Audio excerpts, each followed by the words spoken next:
20, където народният представител Стефан Данаилов беше направил своето изказване. Има ли реплики от страна на народните представители?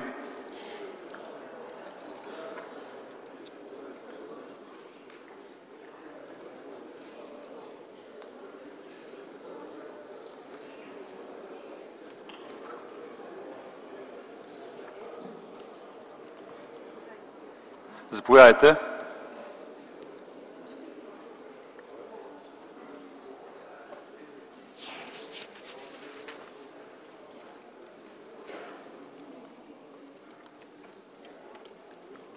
Уважаеми господин председателстващ, уважаеми колеги! Изискването за 50% европейска продукция е възприето в член 4 от Директивата „Телевизия без граници” от 3 октомври 1989 г., като е предвидено изрично, че изпълнението на тази квота се осъществява, когато това е практически възможно. Това е така не поради желание за дерогиране на нормата, а поради факта, че съществуват особени телевизионни канали със специализиран формат нишови канали, като например спортни, детски, филмови, където изпълнението на тази квота е невъзможно. От датата на първото приемане през 1989 г. нормата не е променяна по същество. Правена е само една редакционна корекция. Директивата за аудиовизуалните медийни услуги също не променя посочената по-горе норма. Изискването за 50% европейска продукция е въведено в националното ни законодателство чрез Закона за радиото и телевизията, който е приет без забележки от Европейската комисия при приемането на нашата страна като държава членка на Европейския съюз. След като новата директива не въвежда промени в член 4, не е необходимо такива да бъдат правени и в българския закон. В някои страни членки, като Великобритания, Холандия, Франция и Германия, действително има специфични езикови разпоредби за създаване на европейска продукция, непременно на езика на съответната държава, но те се разделят по следните два признака. Разпоредбите са приложими само за обществените оператори или разпоредбите се прилагат в държави, които имат повече от един официален език. В първия случай логиката на това допълнително изказване е, че след като тези оператори получават държавно или обществено финансиране, те могат да бъдат ангажирани с по-високи изисквания от тези, предвидени в директивата, а във втория, за да няма превес на един от официалните езици повече от другия. Спазването на изискването на директивата относно квотата европейска продукция се следи стриктно от Европейската комисия, като Съветът за електронни медии е задължен да изпрати годишен отчет за изпълнението и следователно промени в възприетото от директивата съдържание на тази разпоредба биха довели най-малко до проблеми в нотифицирането на настоящия изменителен закон, проблеми в представянето на годишните отчети, допускане на конфликт между общностното и националното законодателство. Благодаря ви. Все пак трябва да следим времето. Има ли други реплики? Заповядайте. Само за информация, вчера дадахме на господин Данаилов 2 минути повече, записано в протокола, така че следя времето. Благодаря ви.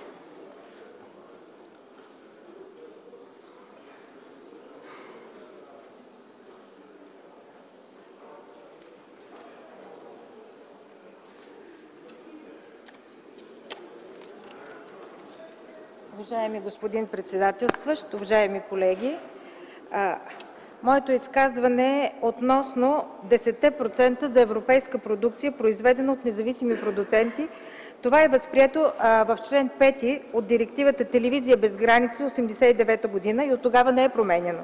Директивата за аудиовизуалните медийни услуги от 11 декември 2007 65/ЕО също не променя посочената по-горе норма. Изискването за 10% европейска продукция, произведена от независими продуценти, е въведено в Закона за радио и телевизията, потвърдено от Европейската комисия при приемането на България за страна членка на Европейския съюз. С предложената редакция българската държава, съобразявайки нормите на общностното законодателство, въвежда по-строги изисквания, като: първо, увеличава процента от 10 на 12 изключва повторенията на телевизионни програми от този процент, с което фактически го удвоява до 24%. Обичайна практика в цял свят е договорите за закупуване на независими продукции да включват поне 2 повторения на закупената програма. Включването на подквота за български произведения обезсмисля текста на директивата и му противоречи. Следователно ще доведе до проблеми в нотифицирането на настоящия изменителен закон, а така също и неравнопоставено третиране на стопанските субекти в общността. Колкото и да ни се иска като граждани и зрители да въведем подквота само за български произведения, това остро ще противоречи на поетите ангажименти пред европейските ни партньори. А и сме част от европейското семейство от 2007 година и като законодател трябва да гарантираме равнопоставеността на българските произведения с тези от други страни членки, както българските производители са равнопоставени в другите страни от Европейския съюз, където никой не дискриминира достъпа до пазара на български произведения за сметка на националните. Благодаря ви. Благодаря. Друга реплика? Няма. Господин Данаилов, ще се възползвате ли от правото на дуплика?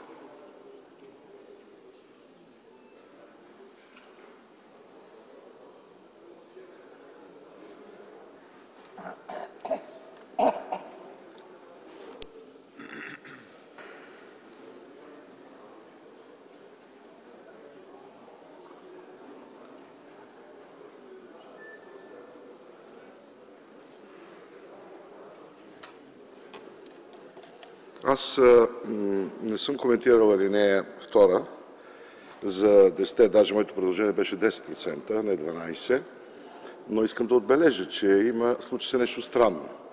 В предложението на Министерския съвет бяха 25% за независимите, после станаха 12%. Разбирам, че този скок беше много голям и това също го обсъждахме. Но що се отнася по първа алинея, никак не съм съгласен. Вижте, колеги, ние от 100 кладенци вода може да извадим, за да кажем как не може да стане това за оригиналния език на страната. И все пак това е една мярка, която наистина ще даде възможност да се произвежда българско. Българско, не само на език, а българско изкуство, българска програма. Затова е това предложение. И не случайно тези страни, които вече са го направили, никой не е получил някаква наказателна мярка за това. Повтарям, че точка 30 от преамбюла на директивата точно това дава възможност. Аз разбирам, че тия дни вчера наново сте се съветвали, но пак искам да кажа, тук не става въпрос за някакво лобиране и за това. Става въпрос за възможността да имаме български програми. Не само българско кино. Самите гледате телевизия. Да сте видяли, освен в националната телевизия, български опит за сериал или за филм, само националната телевизия е тази, която прави това. За това става въпрос. Разбира се, мнозинството има право да реши, но аз много моля, преди да се започне закона, който трябва да се почне в най-скоро време, за новия закон за радио и телевизия, вашите експерти добре да отгледат тия неща.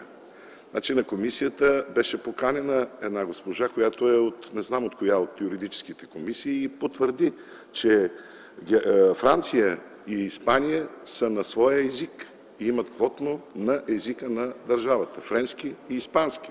Аз вчера ви казах, около 10 държави са с тази практика. За това става въпрос. За част от обществените, нашата обществена е единствената, която може да видиш българско и всички сте свидетели на това. Но все пак да потикнем малко и другите национални медии да инвестират. Това беше моето предложение и затова държа. Да, благодаря. Господин Данилов, аз искам да ви помоля да формулирате, да го дадете в писмен вид вашето предложение за съответно за параграф, за член 19 алинея 1, ако може да го дадете, за да може при гласуването, което ще подложа, да имаме да изчетеме коректно текста. Има ли желание за изказване от народните представители? Заповядайте. Заповядайте, господин Курумбашев.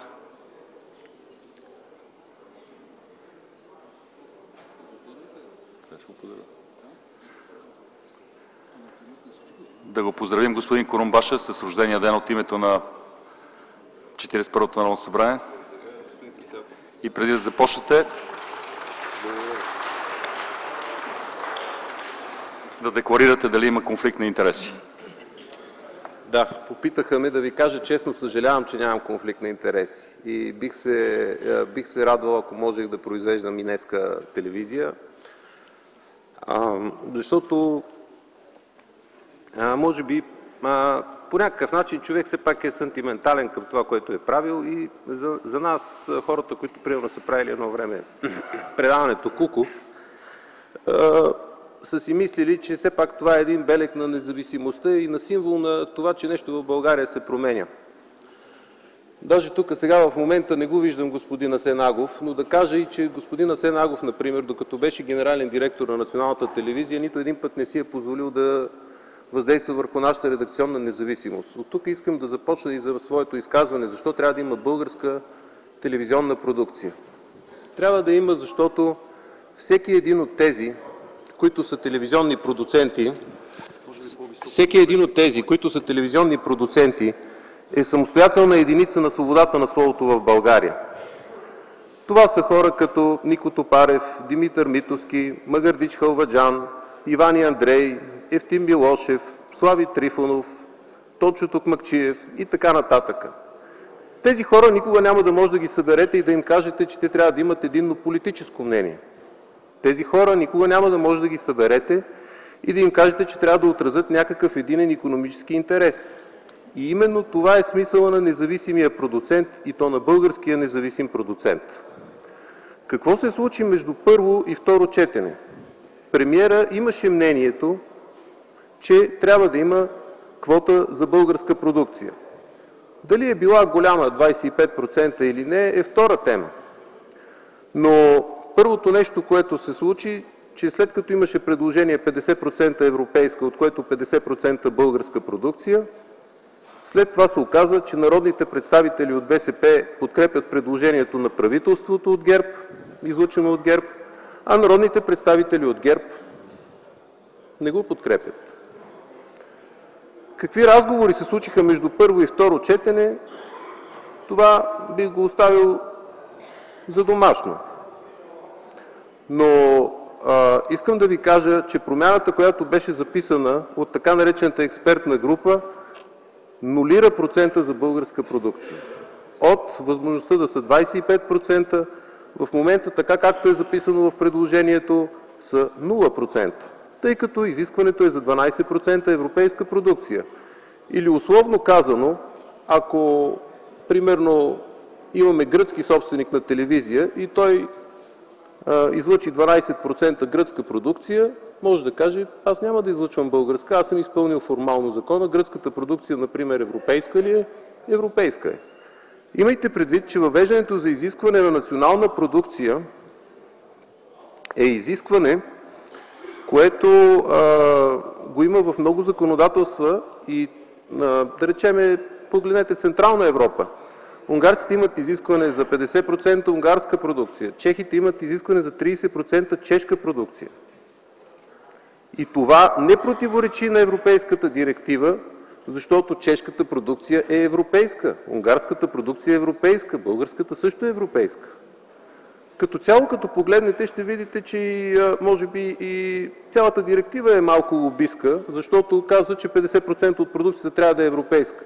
Все едно да гледаме законопроект и някой да ви каже: и 50% от колите, които се продават в България, трябва да са европейски. Всеки един от името на пазара ще каже защо пък трябва да са европейски. Не може ли да са, примерно, американски или азиатски и така нататък. Втория момент, на който исках да ви обърна внимание, беше фигурата на експертната група, която беше въведена по време на обсъждането. Това беше една експертна група, която не беше излъчена от комисията. Тя пренаписа целия закон между първо и второ четене и от името на експертната група бяха депозирани предложения за това как трябва да се промени закона. Една анонимна група от хора, които ние нито сме избирали, нито сме знаели кои са, и освен това знаете, че между първо и второ четене предложения могат да правят само народни представители и никакви експертни групи.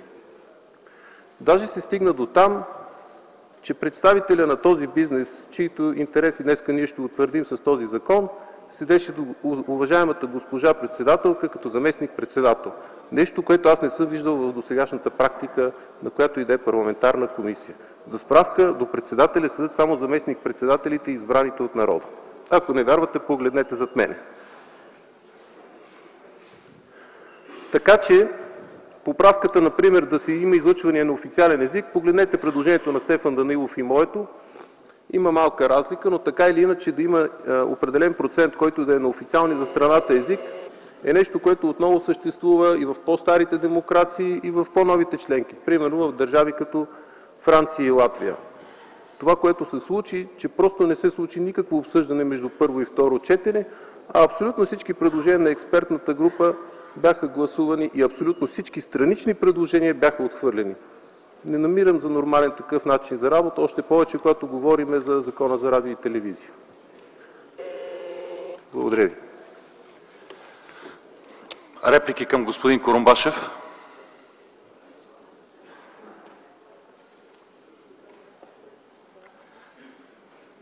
Реплика? Уважаеми господин председателстващ, уважаеми дами и господа народни представители, уважаеми господин Курумбашев! Пред всички искам най-отговорно да заявя, че предложенията, които са постъпили в комисията и упрека, който се отправя по отношение на работата ми като председател и като работа в комисията, не отговарят на истината. Тъй като всички предложения, които се направиха между първо и второ четене, се направиха от народни представители. Експертната група, това са колеги, които съответно са от правните референти към Народното събрание, към европейско сътрудничество, също работещи в Народното събрание, депутати и съответно вносителите на част от предложенията. По отношение на това, че не е било налице обсъждане, налице е обсъждане по всички спорни точки и параграфи. Така наречената експертна група, за която се твърди, че е анонимна, експертите присъстваха на комисията. Това са хора, които са участвали в работната група, определена с заповед на министър-председателя и съответно специалисти в конкретната област. Но така наречената експертна група, за която се твърди, че е внасяла предложения, по-скоро може да се каже, че работната група е оформила прецизно по правна техника текстовете. В този смисъл бих искала да отговоря за така наречената анонимна експертна група. Благодаря ви за вниманието.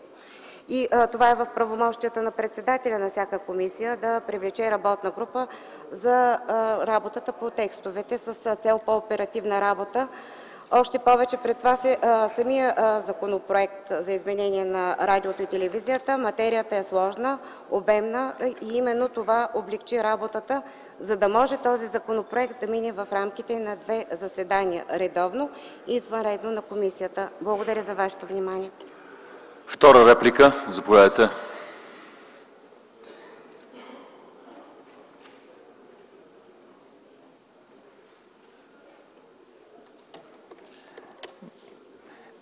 Твърдението на господин Курумбашев, че само предложенията на експертната група са влезнали в са одобрени и са получили мнозинство в комисията, не е вярно. Ние с колегата Иванов бяхме предложили имаме около 20 предложения. Нашите почти всичките са вкарани в текста, който е одобрен. Така че не е само експертната група, предложенията на експертната група. И това, което е по така коментирания параграф 19, ние си оставаме на нашето предложение за 10% и предложението на експертната група е компромисно за 12%. Ние се позоваваме изцяло на европейския текст, който е валиден в почти всички страни членки на Европейския съюз за 10% и затова ние настояхме този текст да си остане. Така че това е само така в интерес на истината, че много от предложенията на други депутати и голяма част имаше и предложения от „Атака” относно наказанията в следващите текстове, които също бяха приети. Така че не отговаря на истината твърдението, че само експертната група предложенията са взети под внимание. Трета реплика, госпожа Фидосова.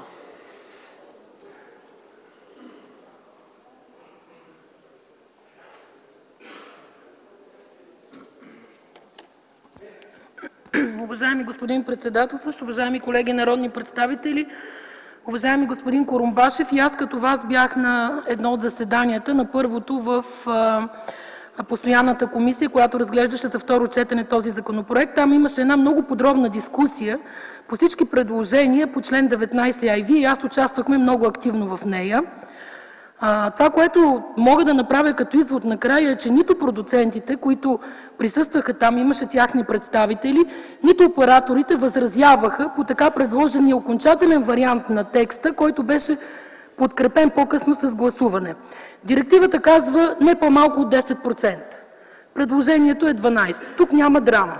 Директивата казва независими продуценти. В действащия закон в момента говори за външни. В момента това нещо е коригирано и говорим за независими продуценти. На практика нищо не се променя, защото в преходните и заключителни разпоредби е записано, що е то външен или независим продуцент. И ние там сме отговорили и на двете директиви на изискванията не сега, а преди, когато са приемани тези текстове. И трябва да спрат спекулациите и манипулирането на общественото мнение с невярното говорене за това, че ние сме против българската продукция. Не сме против българската продукция. Обяснихме, че в този текст не може да се съдържат наименования като българска, които ще бъдат дискриминационни по отношение на европейските правила и норми на основа на националност. Може да запишем там, където са текстовете за обществена телевизия, да има такива изисквания и задължения. И тези примери, които Вие давате в тези страни, са само за обществените телевизии. И говорещите преди мен, като реплика на господин Данаилов, уточниха това нещо и аз не смятам, че трябва да го обяснявам още веднъж. Така че аз ви моля да се обединим и да подкрепим този текст, така както е гласуван от комисията, защото наистина, когато приключи обсъждането в тази комисия, нямаше възражение от нито една от страните. Благодаря. Господин Курумбашев, право на дуплика, заповядайте.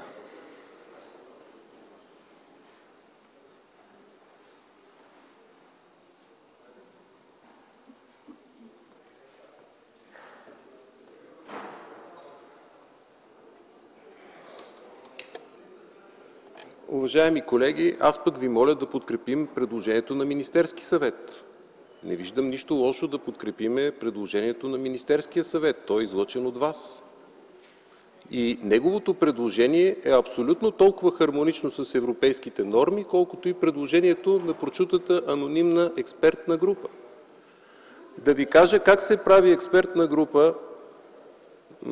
Ако някой иска да направи честно и равнопоставено експертна група, която да коментира тези поправки, ето имаме такава практика в момента в Комисията по околна среда за генно модифицираните организми. Канят се по един представител от всяка политическа сила, сядат тези хора, дали самите народни представители, дали излъчени от тях експерти, и коментират. Не се прави на тъмно, след което 24 часа преди заседанието на комисията това да се сервира. А иначе, какво българско филмово производство, например, ще имаме ние тази година? Направо го унищожихте с 50% съкращаване на бюджета за филмово производство със Закона за бюджета. И не били сега българските филми, каквито бяха едно време. Съгласен съм, нямаме Оркестър без име, нямаме Вчера, нямаме Топло, нямаме Двойникът, нямаме Дами канят. От друга страна имаме обаче други филми. Примерно за тази година се направиха Дзифт, Светът е голям и спасение дебне от всякъде, който между другото е в официалната селекция на полуфинала на Оскарите. Източни пиеси. Не им даваме пари през бюджета, не им даваме шанс да работят през телевизиите. Колко български филма сте гледали по BTV и по Нова за тези 10 години? Кажете ми. Колко? И ако ние не го заложиме това в закона, няма как да ги защитиме. Много е тежко да защитаваш интереса на 10 милиона срещу интереса на 500 милиона. Но ви пожелавам успех в тази ваша победа. Благодаря ви. Желание за изказвания? Заповядайте, господин Агов.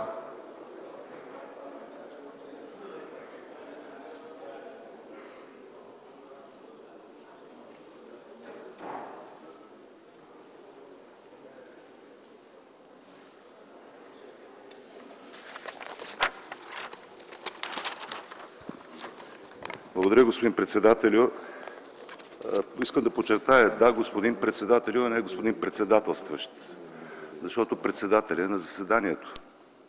Така че, струва ми се, всички трябва да се обръщаме към председателя като господин председател. Това по начина на водене. Аз мислих случая за приключен с тези проценти, защото беше постигнато съгласие в комисията в крайната фаза на обсъждането на закона, в която и аз участвах.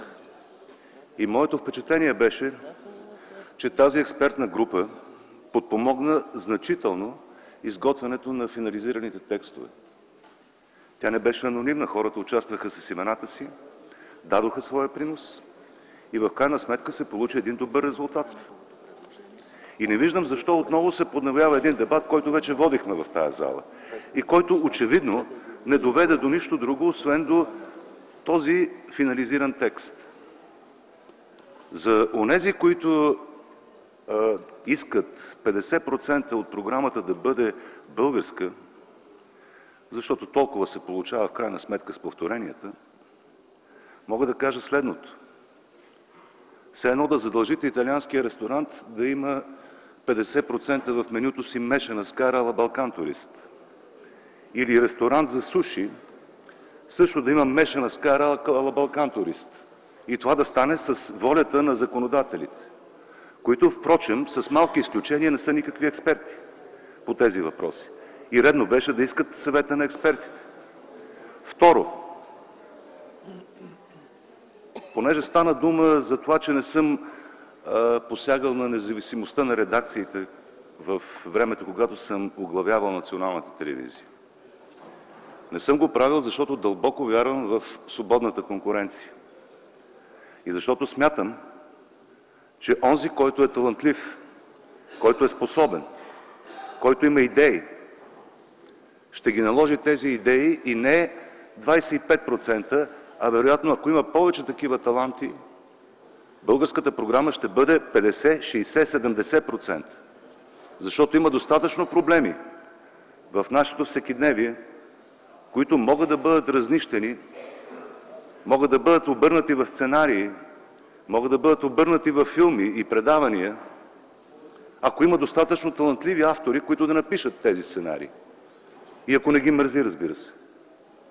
Ето затова, с твърдото си убеждение, че трябва да има свобода на избора на телевизионния оператор, на разпространителя на такива програми, не трябва да се налагат квоти. Дори европейската квота е прекалено регулираща. Тя потиска свободата на пазара и онези, които са имали възможност по-дълго да се загледат в телевизиите на различните страни от Европейския съюз, ще видят 30-40% скука. Страхотна скука, която никой просто не иска да гледа и веднага го обръща на някакъв друг канал. Ето затова аз смятам, че ако под българска продукция се смята носталгичното представяне на филми, носталгичното представяне в предавания на героизми, като строителството на Мавзолея или някои други, или на Димитровград, което наистина малко ме потиска, в такъв случай аз съм не за тези 12%, а за още по-ниска квота. Благодаря ви. Реплики към господин Агов? Заповядайте, господин Курумбашев.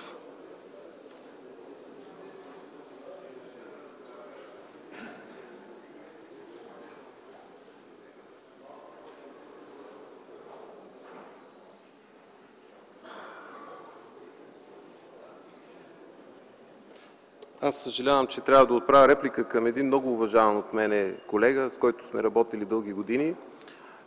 И наистина е пример за човек, който е следял за редакционната независимост, за разлика, между другото, от други генерални директори на Националната телевизия след това. Производството на телевизия и производството на български филми не е като производството на мешана скара. Това производство е национална идентичност. И освен това, аз разбирам, че вие абсолютизирате принципа на пазара, обаче по същата логика ние утре ще кажем, ами в Македония и в Турция правят по-евтини домати, що да имаме български земеделски производители, като има други страни, които очевидно се справят по-добре. Аз, например, дори се впечатлих тези дни, че ние си купуваме ябълки от Австрия вече. В смисъл, стигнали сме на много високо място явно. Значи, както трябва да имаме български земеделски производители, така трябва да имаме и български телевизионни производители, така трябва да имаме и български филмови производители. И наша длъжност като народни представители е да защитим българските производители. Ние не сме евродепутати да защитаваме европроизводителите, ние сме български народни представители, които трябва да защитиме българската национална идентичност чрез българските производители. Благодаря ви. Желание за втора реплика? Няма. Господин Агов, заповядайте.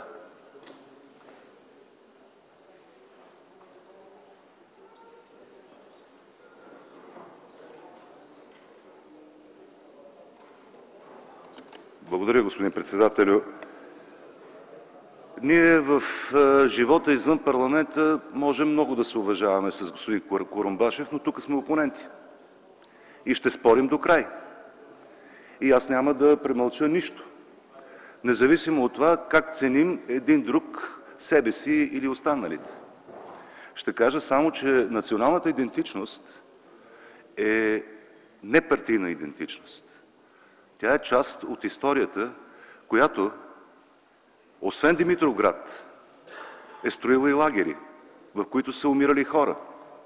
Тази идентичност не се показва. Показва се националната идентичност само на успехите на една злополучна система, която се сгромоляса в 1989 година. Ето това е нещото, което много сериозно ме тревожи. И утре вие, ако задължите 50% такава продукция да се излъчва по един от националните канали, тогава вие ще връщате историята назад. Ето за това сме опоненти. Защото онова, което се излъчва, господин Курумбашев, се харесва на хората, които са ви избрали вас, господин Курумбашев. Не хората, които са избрали мен или дясната страна на залата. Ето за това аз смятам, че такава пледоария за националните програми е партийна пледоария.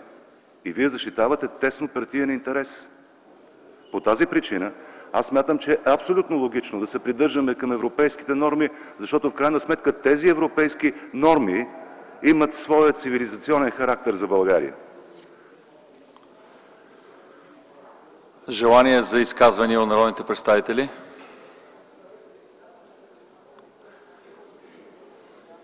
Заповядайте. Точно ще да кажа. Точно ще да. Точно как в последния момент чакат. Господин председател, уважаеми колеги, въобще нямах намерение да се изказвам по тази тема, тъй като има достатъчно по-компетентни от мен. Провокираме, ако мога да кажа последните думи на колегата господин Агов. Господин Агов, предполагам, че всичките повечето влизаме от този служебния вход, но май задължително, така предлагам на ръководството на Народното събрание, всички народни представители да влизат през парадния вход и да поглеждат какво пише на този парламент, че Съединението прави силата. И когато говорим за действително за национална идентичност, за националното ни самочувствие и за, дето се казва, за голямата битка, която се води в този глобализиращ се свят, за всяка една нация, за всяка една култура да отстоява своите дадености и да се развива, да се пледира тук, че едва ли не тия 20 години държавната телевизия излъчвала какво прави строителство на Димитровград, еди какво си. Това не е сериозно просто. Това е едно политизиране на нещата, с оглед едва ли не да се, как да кажа, колегите, които се формирали така в центъра и дясно, едва ли не, вижте, понеже говори Курумбашев, той е от Коалиция за България, затова политически вкарва елементи в един професионален дебат. Просто аз мисля, че това не отговаря на ерудицията на господин Агов и мисля, че той не е прав по този начин да се изказва и смятам, че колегите най-искрено защитават българската кауза. Благодаря. Реплики към господин Радославов? Заповядайте, господин Агов, имате право на реплика.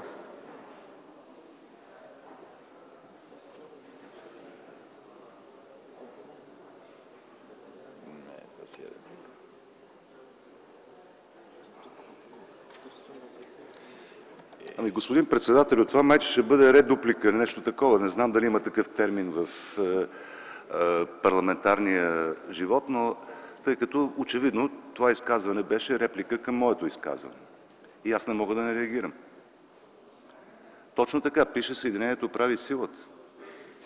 Но предавания като тези разделят нацията, защото представят едната страна от историята й. И това работи срещу съединението. В крайна сметка ние не можем да се съединяваме тук, в този парламент, където има опозиция и има управляващо мнозинство. Ние винаги ще бъдем разделени. Защото ако сме единни, както впрочем е виждал този парламент до 1989 година, резултатът е ясен. Национална катастрофа. Смисъла на спора тук е този: да се намери най-доброто решение и когато го намерим, тогава наистина да обединим усилията си. И аз мисля, че сега е намерено добро решение, господин Радославов, и трябва да обединим усилията си и да го подкрепим. Втора реплика? Няма. Господин Радославов.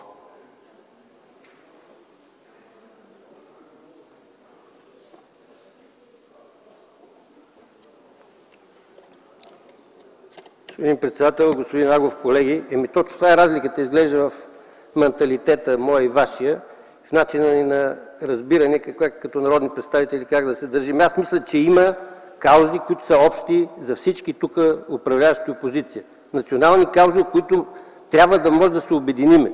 И не може да приема, че за всичко трябва да бъдем противопоставени на управляващи опозиция. И в предишното Народно събрание имало случаи, когато съм подкрепил позиция на представители на тогавашната опозиция. И сега твърда, че ако искаме България да се развива успешно, трябва да търсим консенсус по такива проблеми. И то не да се налага със силата на мнозинството, а да бъдем убедени.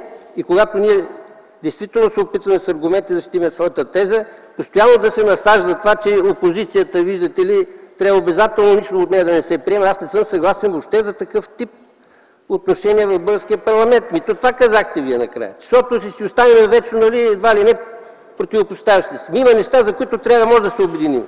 Независимо кой от каква политическа сила е тук. И аз съм за това и пледирам към колегите от ГЕРБ. Аз мисля, че много от тях се съжаляват по същия начин. Благодаря. Заповядайте, професор Станилов, за изказване.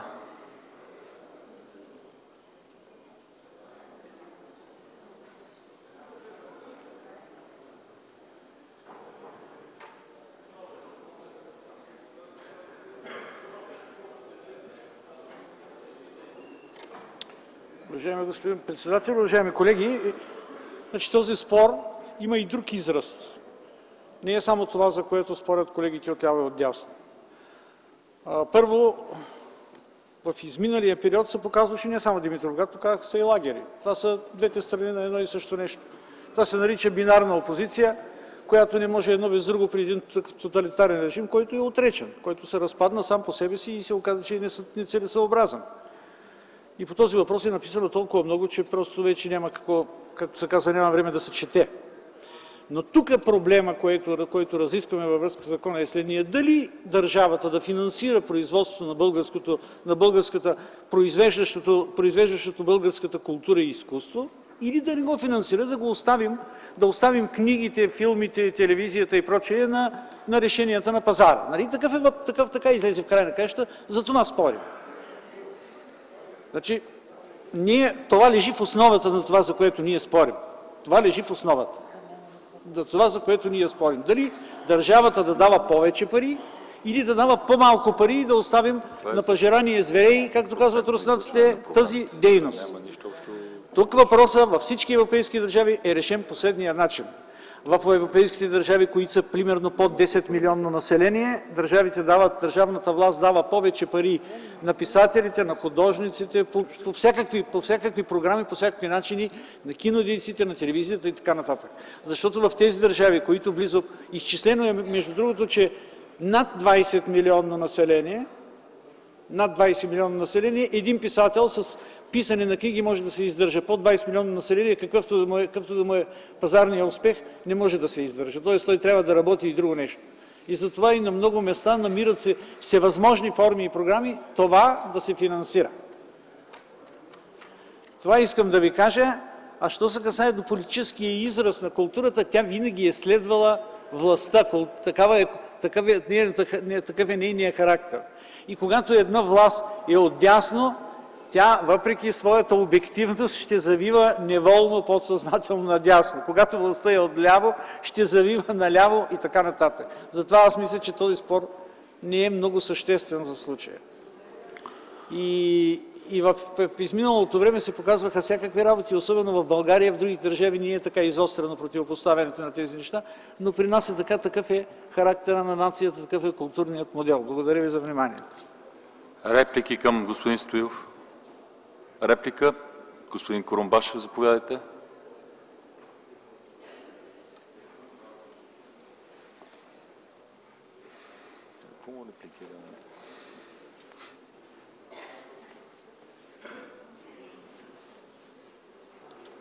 Аз исках да ви дам още един факт в посоката, в която говори професор Станилов. Както той говори за писателите, които могат да се издържат в държави, които имат над 20 милиона население, същата сметка е правена и за киноиндустрията. И е установено, че само държави, които имат население повече от 60 милиона, могат да правят филми за самите себе си, за своя си пазар и да се самоиздържат. Всичко, което е под 60 милиона, очевидно, ако искаш да имаш национално производство, трябва да се субсидира. Дали ще го направите през бюджета, дали ще го направите през копродукции с други държави, дали ще го направите през обществените медии, дали ще го направите през обществените и частните медии, вече е ваше решение. Но ние очевидно не сме в групата на 60 милиона. Примерно, това са някакви държави, да речем, като Турция, като Италия, като Германия, като Франция и свършиха тези примери. Не са толкова много. Така че това е едното нещо, което исках да кажа. А второто, много впечатляваща теза е, че всъщност аз отстоявам теснопартийни интереси. Аз през цялото време ви подканвам да подкрепите предложението на Министерския съвет. Ако вие мислите, че Министерския съвет отстоява тяснопартийните интереси на БСП, това е кристална политическа теза, която аз ви препоръчвам и в бъдеще да развивате. Това по същество не беше реплика. Желаете ли дуплика? Няма. Други желания за изказване? Няма. Закривам дебата по параграф 20. Ще подложа на гласуване предложението на народния представител Стефан Данаилов. Преди да го подложа на гласуване, бих искал да кажа, господин Данаилов, че по същество това не е редакционна поправка. Ние сме в момента във второ четене. Но, независимо от това, ще го зачета и ще го подложа на гласуване.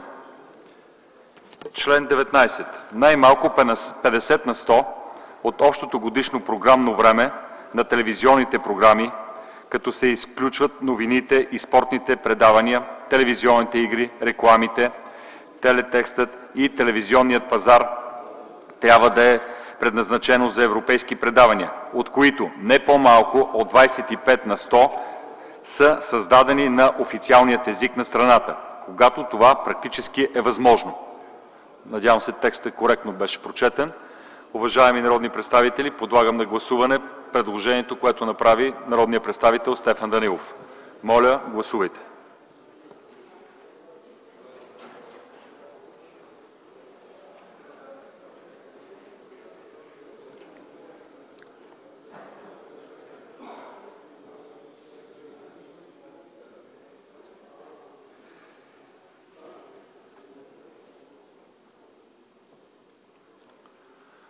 Моля, прекратете гласуването и покажете резултата. Гласували 142 народни представители. За 51, против 69, въздържали се 22. Предложението не е прието. Ако обичате, покажете по групи.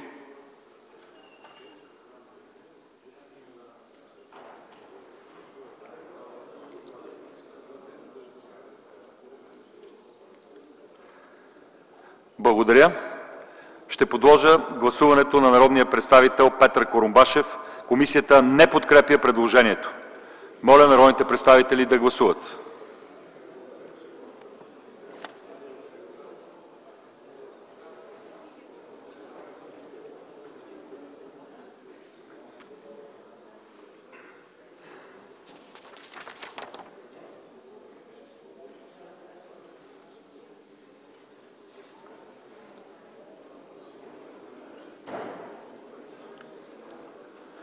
Моля, прекратете гласуването и покажете резултата.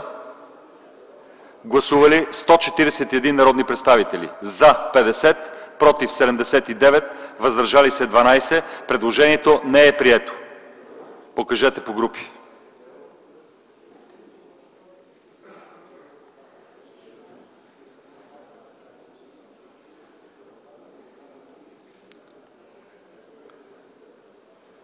Благодаря ви. А сега ще подложа на гласуване текстът на вносителят с направената редакция. Моля народните представители да гласуват.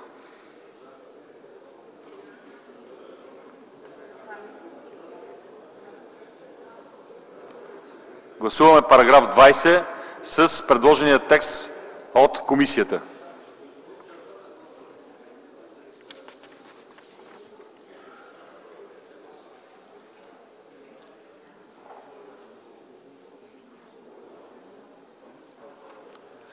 Моля, прекратете гласуването, покажете резултата.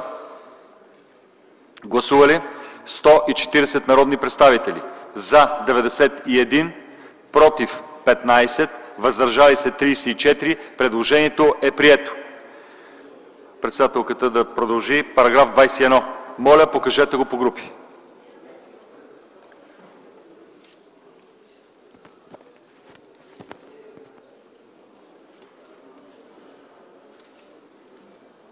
Момент. Може ли да покажем на народните представители това гласуване?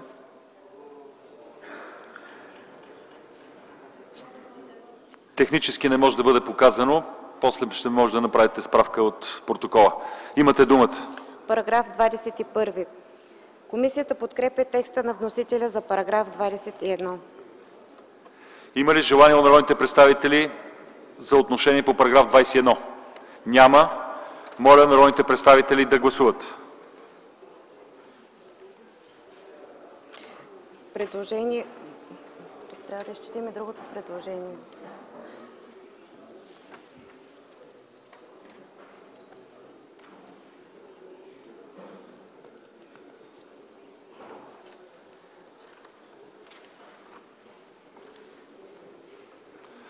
Прекратете гласуването, покажете резултата.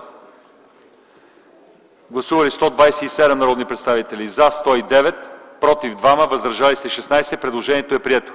По параграф 22. По параграф 21 е постъпило предложение от народните представители Стефан Данаилов и Петър Курумбашев за създаване на нов параграф 21а за следния текст: параграф 21а. В член 25 след думата журналистика се поставя запетая и се добавя филмовата индустрия.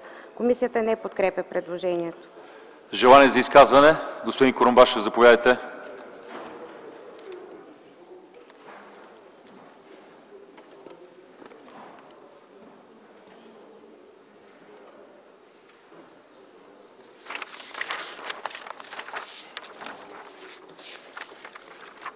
Уважаеми колеги, позволете ми да изложа аргументите на уважаеми господин Данаилов и моите за това предложение. Става дума за членовете на СЕМ в случая. В закона е записано в кои области трябва да имаш опит, за да можеш да бъдеш избран за член на СЕМ. И е казано, трябва да има, може да е юрист, може да е икономист, може да е с опит в електронните медии, опит в журналистиката и ние казваме запетайка филмовата индустрия. Тоест предлагаме за член на СЕМ да може да се избира и човек, който има опит в филмовата индустрия. Нито искаме да въведем квота за човек, който се е занимавал с кино, нито искаме да кажем, че изключително такива хора трябва да се избират. Просто казваме, че като законодател да дадем възможност и за още един тип хора с определен тип професии да могат да бъдат избирани за членове на СЕМ. Запазваме правото на всички останали, разбира се, които досега са можели да бъдат избирани с опит в електронните медии, юристи и икономисти. Просто казваме и хора с опит в филмовата индустрия. Това е смисъла на нашето предложение и бих ви помолил за подкрепа, тъй като ние, за съжаление, и това предложение не попадна в разбирането на прочутата експертна група. В случая просто разширяваме понятието кой може да бъде избиран за член на СЕМ. Нищо повече. Благодаря ви. Реплики към господин Курумбашев? Няма. Подлагам на гласуване параграф 21, който не се подкрепя от комисията. Моля народните представители да гласуват.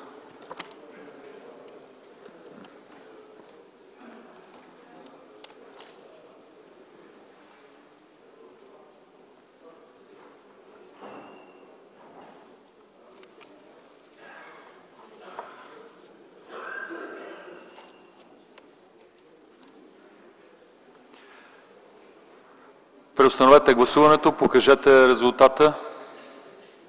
Гласували 103 народни представители: за 31, против 64, въздържали се 8. Предложението не е прието. Продължаваме с параграф 22. Параграф 22. Комисията подкрепя по принцип текста на вносителя и предлага следната редакция за параграф 22. Параграф 22. В чл. 27, ал. 1 се правят следните изменения. 1. В т. 4 думите „радио- и телевизионни оператори” се заменят с „доставчици на медийни услуги”. 2. Точка 5 се изменя така: 5. Да са консултанти или членове на органи за управление, контрол или надзор на организации с нестопанска цел, доставчици на медийни услуги. 3. В т. 6 думите „радио- или телевизионен оператор” се заменят с „доставчик на медийни услуги”.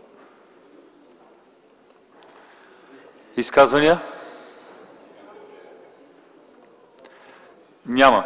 В такъв случай подлагам на гласуване параграф 22, както беше зачетен от председателя на комисията. Моля народните представители да гласуват.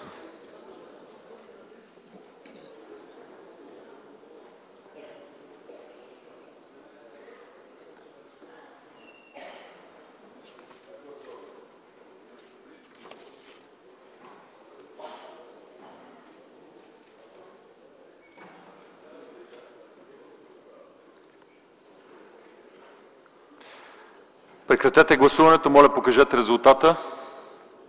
Гласували 101 народни представители: за 78, против няма, въздържали се 23. Предложението е прието.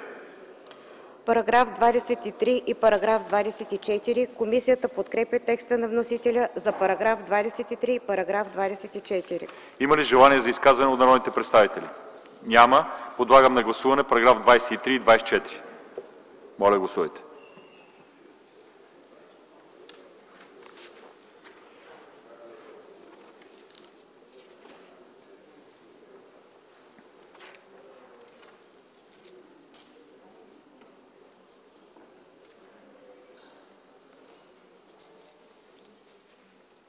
Прекратете гласуването. Покажете резултата.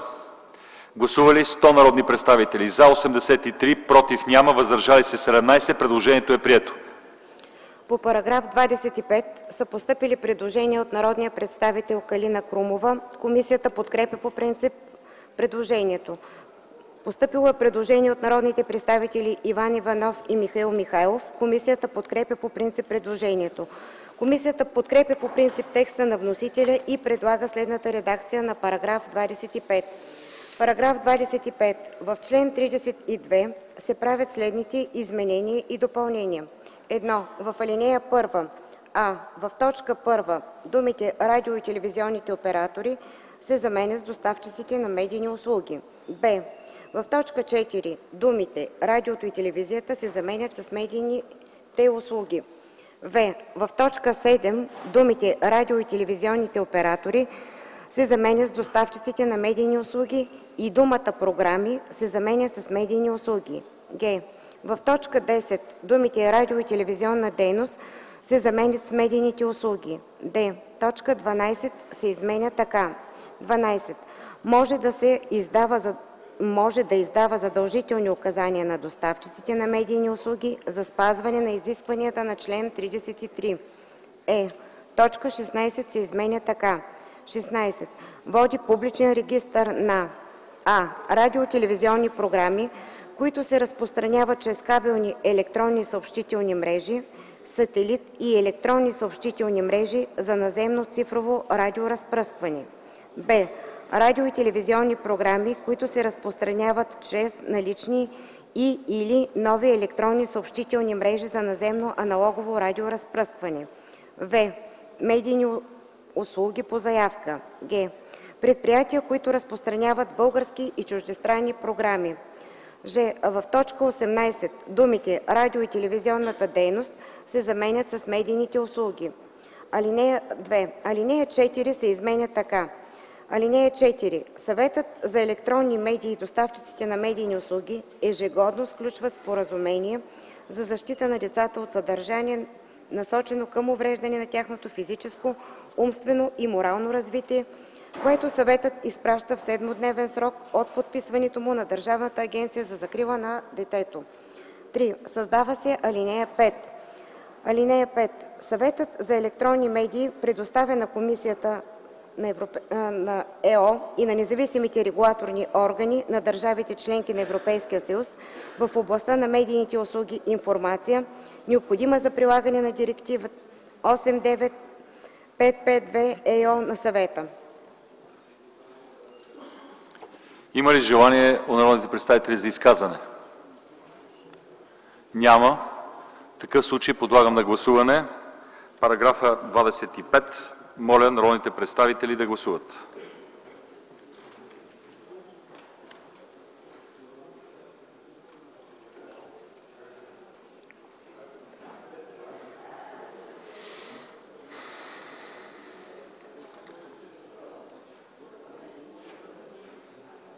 Прекратете гласуването. Моля, покажете резултата. Гласували 100 народни представители: за 82, против няма, въздържали се 18. Предложението е прието. Параграф 26 и параграф 27. Комисията подкрепя текста на вносителя за параграф 26 и 27.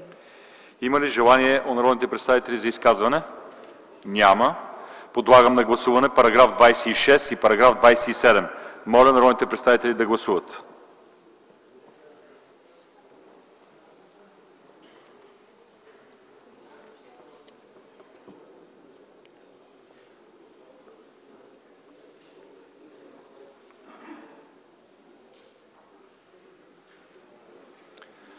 Прекратете гласуването, покажете резултата. Гласували 102 народни представители: за 88, против няма, въздържали се 14. Предложението е прието. Параграф 28. Комисията подкрепя по принцип текста на вносителя и предлага следната редакция за параграф 28. Параграф 28. В чл. 35 се правят следните изменения и допълнения: 1. Досегашният текст става ал. 1 и в нея изречение второ се изменя така: „Решенията се вземат лично и присъствено с явно гласуване.” 2. Създават се ал. 2 и 3. (2) Заседанията на Съвета за електронни медии са публични. За определени точки от дневния ред Съветът може да проведе закрито заседание, когато вземането на решение изисква обсъждане на защитена от закон информация. (3) Съветът за електронни медии огласява публично взетите решения във връзка с осъществяването на своите правомощия, включително начина, по който прилага закона, както и основанията за промяна на своята практика. В 3-дневен срок пълните протоколи от заседанията се публикуват на интернет страницата на Съвета за електронни медии. Решенията на Съвета за електронни медии са мотивирани. Има ли желание за изказване? Няма. Подлагам на гласуване параграф 28. Моля народните представители да гласуват.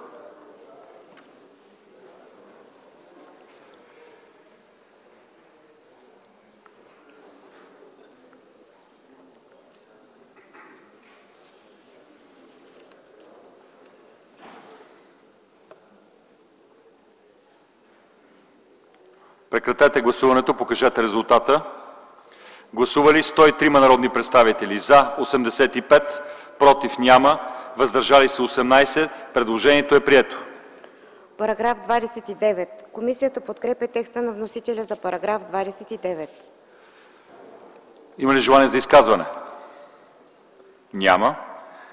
В такъв случай подлагам на гласуване параграф 29. Моля народните представители да гласуват.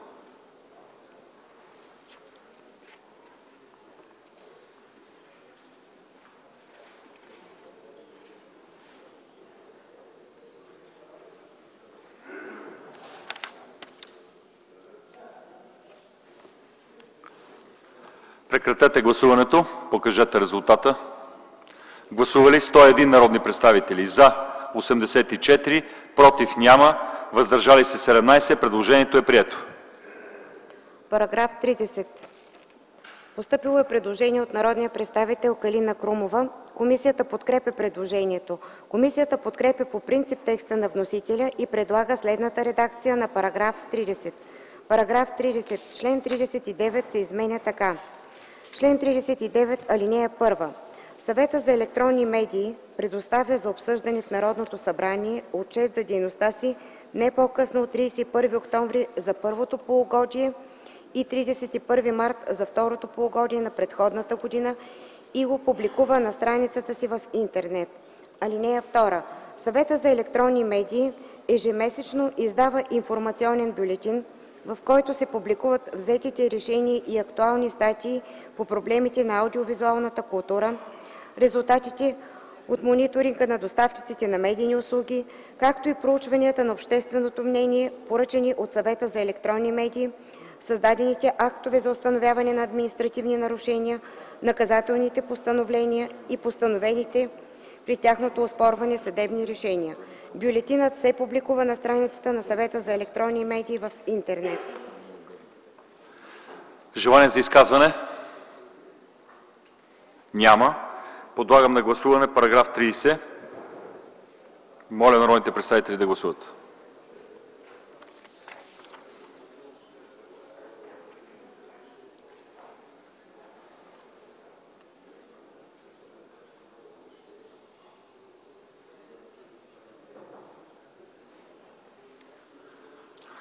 Прекратете гласуването. Покажете резултата. Гласували 96 народни представители: за 87, против няма, въздържали се 9. Предложението е прието. Параграф 31. Комисията подкрепя текста на вносителя за параграф 31. Има ли желание за изказване? Няма. Подлагам на гласуване параграф 31. Моля народните представители да гласуват.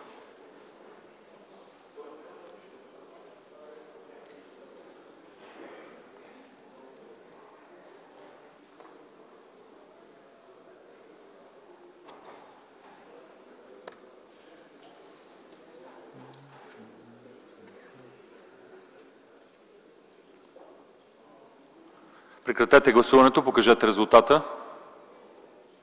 Гласували 96 народни представители: за 84, против няма, въздържали се 12. Предложението е прието.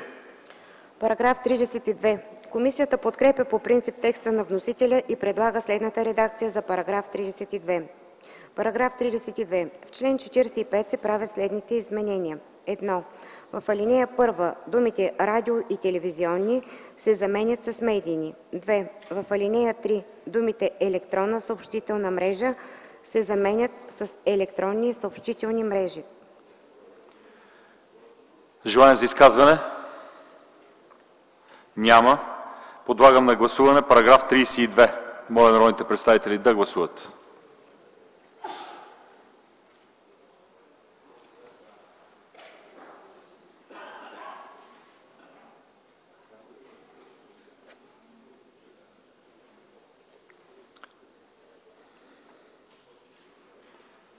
Прекратете гласуването. Покажете резултата. Гласували 100 народни представители: за 86, против 1, въздържали се 13. Предложението е прието. Параграф 33. Постъпило е предложение от народните представители Стефан Данаилов и Петър Курумбашев с следния текст. Параграф 33 се изменя така: в чл. 46, ал. 2 думите „предавания” да отпаднат. Комисията не подкрепя предложението. Комисията подкрепя текста на вносителя за параграф 33. Желание за изказване? Няма. Ще подложа на гласуване предложението от народния представител Стефан Данаилов и народния представител Петър Курумбашев. Комисията не подкрепя предложението. Моля народните представители да гласуват.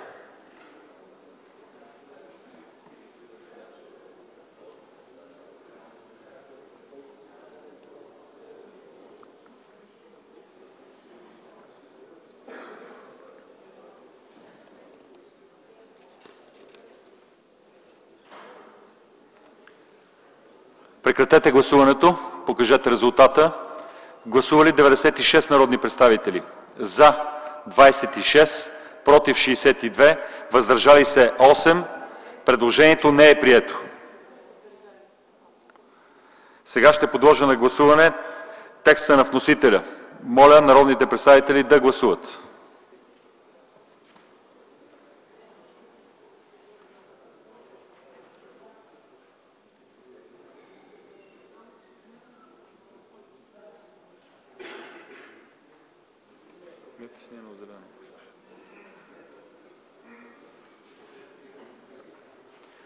Прекратете гласуването, покажете резултата.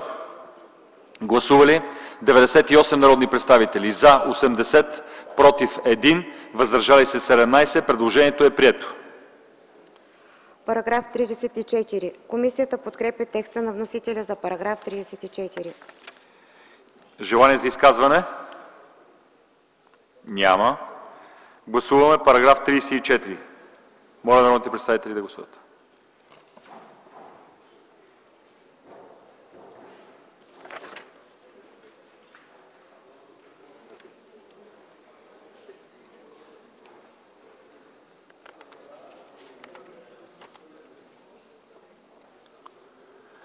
Прекратете гласуването, покажете резултата.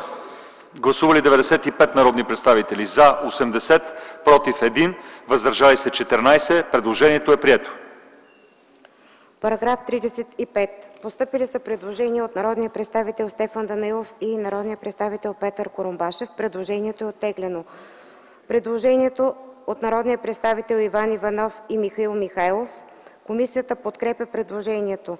Комисията не подкрепя текста на вносителя и предлага следната редакция за параграф 35. Параграф 35. Член 47а се отменя.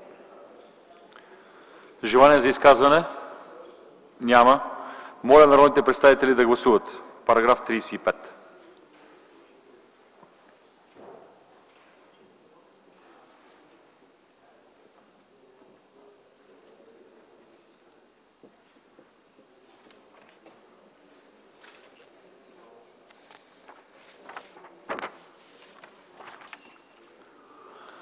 Прекратете гласуването, покажете резултата. Гласували 100 народни представители: за 88, против няма, въздържали се 12. Предложението е прието. Параграф 36. Постъпили са предложения от народния представител Иван Иванов и Михаил Михайлов. Комисията подкрепя предложението. Комисията не подкрепя текста на вносителя и предлага параграф 36 да отпадне. Желание за изказване? Няма. Подлагам на гласуване параграф 36. Моля народните представители да гласуват.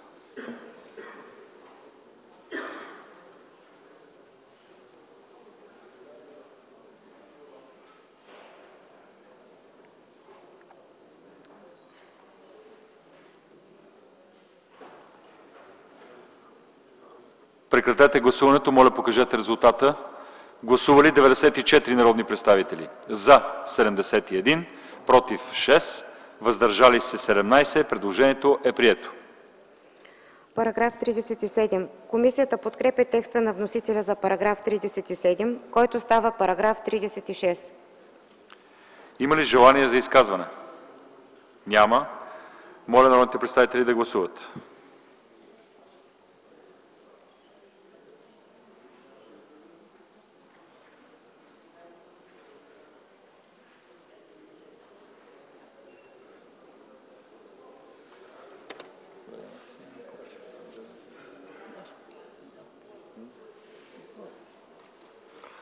Прекратете гласуването. Моля, покажете резултата.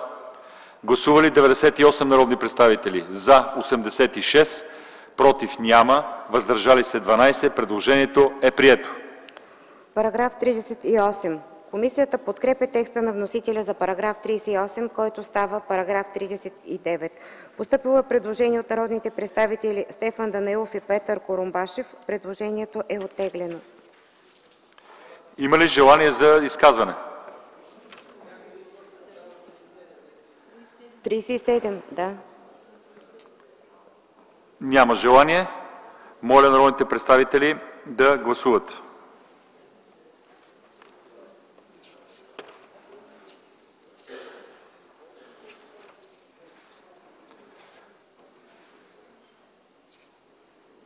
Гласуваме параграф 38, който става параграф 37. Да поясня на народните представители. Прекратете гласуването. Моля, покажете резултата. Гласували 98 народни представители: за 85, против няма, въздържали се 13. Предложението е прието. Параграф 39. Постъпили са предложения от народните представители Иван Иванов и Михаил Михайлов. Предложенията са оттеглени. Постъпили са предложения от народния представител Даниела Петрова и група народни представители. Комисията подкрепя предложенията. Постъпило е предложение от народния представител Стефан Данаилов. Предложенията по точка 1 и 3, направени от народния представител Стефан Данаилов, са оттеглени. Комисията подкрепя по принцип предложението по точка 2. Предложение от народните представители Стефан Данаилов и народния представител Петър Курумбашев. Комисията подкрепя по принцип предложението. Комисията подкрепя по принцип текста на вносителя и предлага, в съответствие с изискванията на чл. 50, ал. 1 от Указа за прилагане на Закона за нормативните актове, съдържанието на § 39 да бъде формулирано в отделни параграфи за всеки член, както следва. Параграф 38. Наименованието на глава 4 се изменя така: Търговски съобщения. Параграф 39. Член 72 се изменя така: Член 72. Търговските съобщения са аудиовизуални търговски съобщения и търговски съобщения в радиоуслуги. Параграф 40. Член 73 се изменя така: Член 73, алинея 1. Аудиовизуални търговски съобщения са изображения с или без звук, предназначени да рекламират пряко или непряко стоки, услуги или репутация на физическо или юридическо лице, извършващо стопанска дейност, или да съдействат за популяризирането на кауза или идея, или да предизвикат друг ефект, желан от рекламиращия, придружаващи или включени в даденото предаване срещу заплащане или друго подобно възнаграждение, или с цел осигуряване на самопромоция. (2) Търговски съобщения в радиоуслуги са звукови съобщения, предназначени да рекламират пряко или непряко стоки, услуги или репутация на физическо или юридическо лице, извършващо стопанска дейност, или да съдействат за популяризирането на кауза или идея, или да предизвикат друг ефект, желан от рекламиращия, придружаващи или включени в дадено предаване срещу заплащане или друго подобно възнаграждение, или с цел осигуряване на самопромоция. Параграф 41. Член 74 се изменя така: Член 74, алинея 1. Реклама е форма на търговско съобщение, придружаващо или включено в аудиовизуално или радиопредаване срещу заплащане или подобно възнаграждение, или с цел осигуряване на самопромоция на публично или частно предприятие или физическо лице във връзка с търговия, стопанска дейност, занаят или професия, имащо за цел да се популяризира доставянето на стоки и услуги, включително недвижима собственост, или на права и задължения, или да съдейства за популяризирането на кауза или идея, или да предизвика друг ефект, желан от рекламиращия срещу заплащане. (2) Спонсорство е форма на търговско съобщение, състоящо се в принос от физическо или юридическо лице, което не се занимава с доставката на медийни услуги или с задаване на аудиовизуални произведения, към финансирането на медийни услуги или предавания с оглед популяризиране на неговото име, търговска марка, репутация, дейност или на неговите продукти. (3) Телевизионен пазар или радиопазар е форма на търговско съобщение, което представлява всяко пряко предложение към аудиторията с цел предоставянето на стоки или услуги, включително недвижима собственост, права и задължения в аудиовизуално предаване или радиопредаване срещу заплащане. 4. Позициониране на продукт е форма на търговско съобщение, което представлява включване или споменаване на продукт, услуга или търговска марка в самото предаване срещу заплащане или друго подобно възнаграждение. Параграф 42. Наименованието Раздел „Реклама” се заличава. Параграф 43. Член 75 се изменя така: Член 75. Търговските съобщения трябва ясно да се разпознават като такива. Скритите търговски съобщения са забранени. Алинея 2. Скрито търговско съобщение е представянето с думи, звук или картина на стоки, услуги, наименование, търговска марка или дейности на производител на стоки или доставчик на услуги в предавания, когато с това представяне доставчикът на медийни услуги цели осигуряването на реклама и то би могло да подведе аудиторията по отношение на своята същност, особено ако е направено срещу възнаграждение или подобно заплащане. Алинея 3. Производителите на стоки и доставчиците на услуги не могат да оказват влияние върху редакционното съдържание. Алинея 4. В търговските съобщения не трябва да се използват техники, действащи върху подсъзнанието. Техники за подсъзнателни внушения са индиректни методи, които не са обозначени като търговски съобщения и не се разпознават от аудиторията като такива. Не могат да формират подсъзнателна психическа реакция и нагласа в аудиторията към представените стоки и услуги. Алинея 5. Търговските съобщения не трябва: първо, да засягат човешкото достоинство; второ, да включват или насърчават каквито и да са прояви на дискриминация, основана на признаци като пол, раса или етнически произход, националност, религия или убеждения, увреждане, възраст или сексуална ориентация. 3. Да насърчават поведение, което застрашава здравето или безопасността. 4. Да насърчават поведение, което сериозно засяга опазването на околната среда. Алинея 6. Забраняват се всички форми на търговски съобщения за цигари и други тютюневи изделия. Алинея 7. Търговските съобщения за алкохолни напитки не трябва да са насочени специално към децата и не могат да насърчават прекомерната употреба на такива напитки. Алинея 8.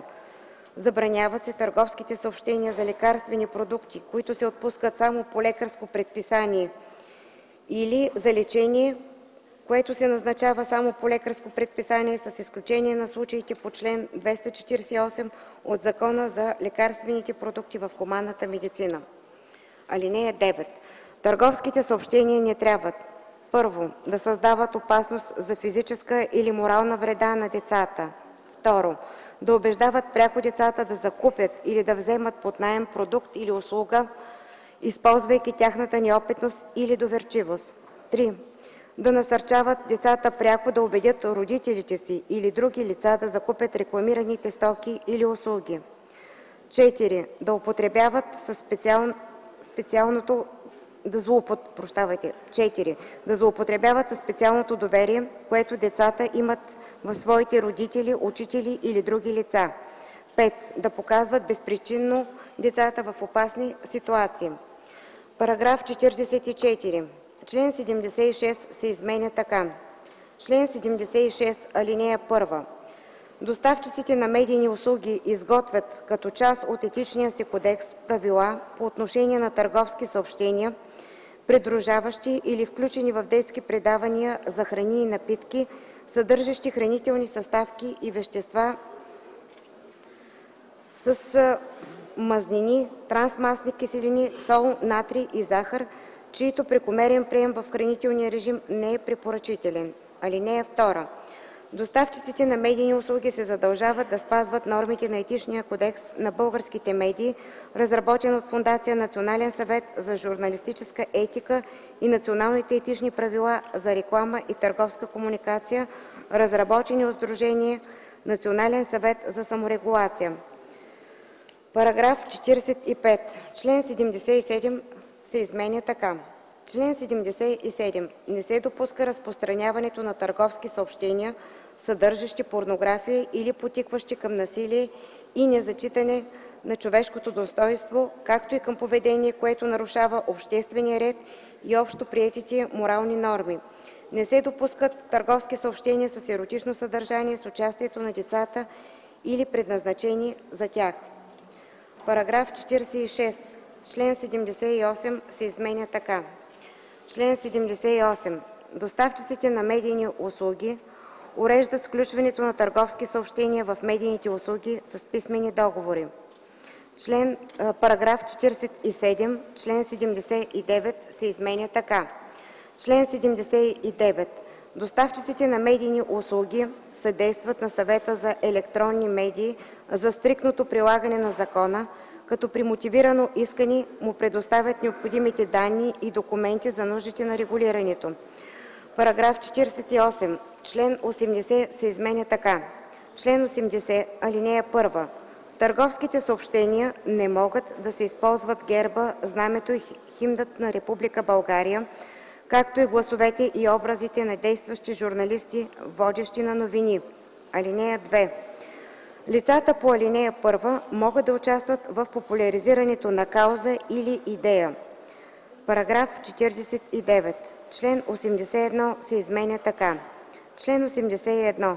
Търговските съобщения за стоки и услуги, чието производство или търговия подлежат на лицензионен режим, съгласно член 9, алинея 1, точка 2 от Закона за ограничаване на административното регулиране и административния контрол върху стопанската дейност или за чиято реклама се изисква разрешение, могат да бъдат включвани в медийни услуги само след представяне на съответния лиценз или разрешение. Параграф 50. Създава се наименование Раздел II Спонсорство. Параграф 51. Член 82 се изменя така. Член 82, алинея 1. Спонсорираните медийни услуги или предавания трябва да отговарят на следните изисквания. 1. Тяхното съдържание, а при програмите – тяхната програмна схема, при никакви обстоятелства да не бъдат повлияни по начин, засягащ отговорността и редакционната независимост на доставчика на медийни услуги. 2. Те да не насърчават пряко закупуването или наемането на стоки или услуги, особено чрез споменаване на тези стоки и услуги в предаванията. 3. Зрителите да са ясно информирани за съществуването на споразумение за спонсорство. 4. Ясно да се разпознават като такива по името, логото и/или друг знак на спонсора, като споменаване на неговите продукти или услуги, или на техен отличителен знак по подходящ начин в началото, по време на и/или в края на предаванията. Алинея 2. Медийните услуги или предаванията не могат да бъдат спонсорирани от лица, чиято основна дейност е производството или продажбата на цигари и други тютюневи изделия. Алинея 3. При спонсорирането на медийни услуги или предавания от производители или търговци с лекарствени продукти или от лечебни заведения може да се рекламира името или образа на спонсора, като не се допуска реклама на конкретни лекарствени продукти, които се отпускат само по лекарско предписание, или на лечение, което се назначава само по лекарско предписание. Алинея 4. Не могат да бъдат спонсорирани новини и актуално-публицистични предавания за текущи събития. Алинея 5. Не могат да бъдат спонсори на предавания политически партии и организации, както и религиозни организации. Алинея 6. Забранено е показването на логото на спонсор в детски и религиозни предавания. Параграф 52. Създава се наименование Раздел III Позициониране на продукти. Параграф 53. Член 83 се изменя така. Член 83, алинея 1. Позиционирането на продукти в новини, религиозни предавания и в аудиовизуални медийни услуги на обществени доставчици е забранено. Алинея 2. Позиционирането на продукти в детски предавания, включително и в предаванията по алинея 3, се забранява. Алинея 3. Позиционирането на продукти е разрешено в кинематографични произведения, в филми и сериали, създадени за аудиовизуални медийни услуги, в спортни и в забавни предавания, както и в други предавания, които не са изрично посочени в алинея 1. Позиционирането на продукти в програмите на обществените доставчици е разрешено в кинематографичните произведения, в филми и сериали, създадени за аудиовизуални медийни услуги. Алинея 4. Не съставляват позициониране на продукти в случаите, когато включването на продукт или услуга в дадено предаване не е извършено срещу заплащане, а е предоставено за нуждите на осигуряване на предаването с гардероб, реквизит, награди или други подобни в съответните продукти и услуги не са на значителна стойност. (5) Значителна стойност по смисъла на ал. 4 е тази, която надвишава 5 пъти средната стойност на търговските съобщения, излъчвани в съответното предаване, съобразно предварително обявената тарифа на съответния доставчик на медийни услуги. (6) Доставчиците имат право да обявяват по подходящ начин предоставянето на стоки и услуги по ал. 4 във финалните надписи на съответното предаване. § 54. Член 84 се изменя така: Чл. 84. (1) Предаванията, включващи позиционирането на продукти, трябва да отговарят на следните изисквания: 1. Тяхното съдържание, а при програми тяхното подреждане в програмната схема да не бъдат повлияни по начин, засягащ отговорността и редакционната независимост на доставчика на медийни услуги. 2. Да не се насърчават пряко закупуването или наемането на стоки и услуги, по-специално като рекламират изрично въпросните стоки или услуги. 3. Да не изтъкват неоправдано съответния продукт. 4. Зрителите да са ясно информирани за съществуването на позициониране на продукти. (2) Предавания, включващи позициониране на продукти, трябва да съдържат съответната идентификация в началото и в края на предаването, както и при подновяване на предаването след рекламна пауза, за да се избегне евентуално объркване от страна на зрителя. Това изискване не се прилага за предаване, което не е произведено или поръчано от самия доставчик на медийни услуги или от свързано с него лице. (3) Предаванията не трябва да включват позициониране на: 1. цигари или тютюневи изделия или позициониране на подобни продукти и предприятия, чиято основна дейност е производството или продажбата на цигари и други тютюневи изделия. 2. Конкретни лекарствени продукти, които се отпускат само по лекарско предписание, или на лечение, което се назначава само по лекарско предписание. § 55. Създава се наименование Раздел IV Реклама и пазар в телевизионни програми. § 56. Член 85 се изменя така: Чл. 85. (1) Рекламата и телевизионният пазар трябва да са ясно разпознаваеми и да се различават от редакционното съдържание. (2) Рекламата и телевизионният пазар трябва да са ясно отделени от другите части на предаването чрез визуални и/или звукови и/или пространствени средства, без с това да се ограничава използването на нови рекламни техники. (3) Единични рекламни спотове и спотове за телевизионен пазар, освен при предаването на спортни събития, са изключения.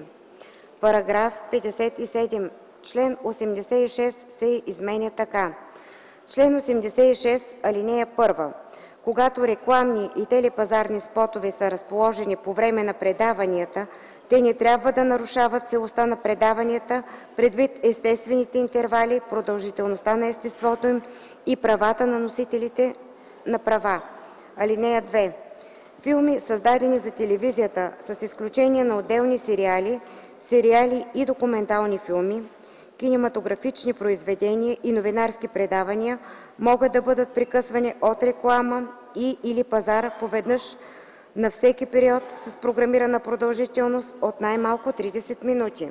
(3) Детски предавания могат да бъдат прекъсвани от спот за реклама и/или телевизионен пазар поведнъж за всеки период с програмирана продължителност от най-малко 30 минути, при условие че определената продължителност на предаването е по-голяма от 30 минути.